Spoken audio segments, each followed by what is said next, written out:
These are revealing to us the glory and the power and the love of the Creator like we've never been able to see before. And it's thanks to these amazing astronomical discoveries, we can now prove that God is way bigger than the universe that He created.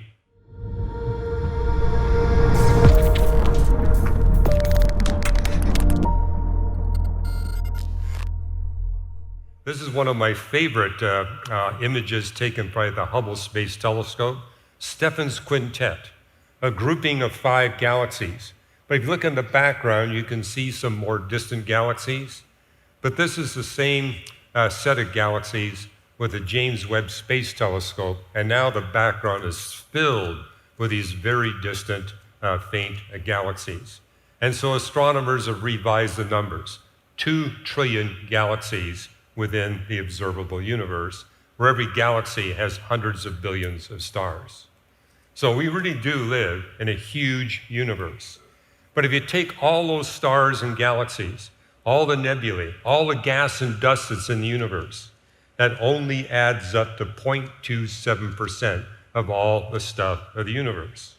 So if you want to know what an inventory looks like, well, most of the universe is made up of something called dark energy. That's the energy embedded in the space surface of the universe. And you already heard Jeff talk about dark matter. That makes up about 23% of all the stuff of the universe. And then you got ordinary dark matter, but the stars, the galaxies, the gas, the dust, the nebulae, that's just 0.27%.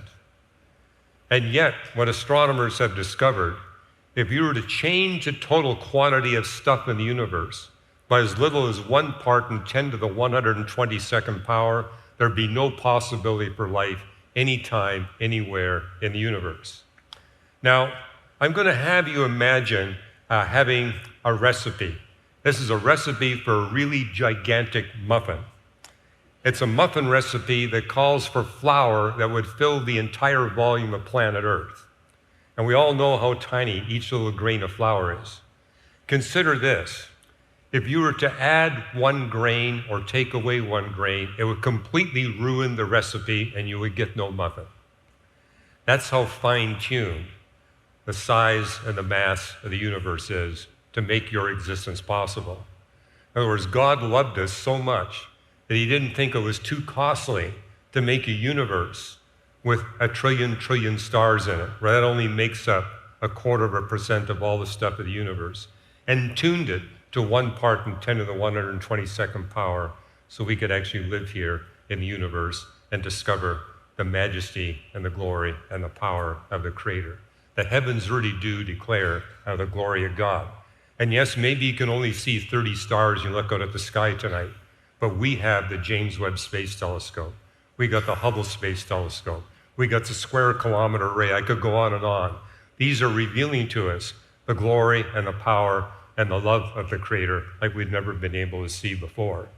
And it's thanks to these amazing astronomical discoveries, we can now prove that God is way bigger than the universe that He created.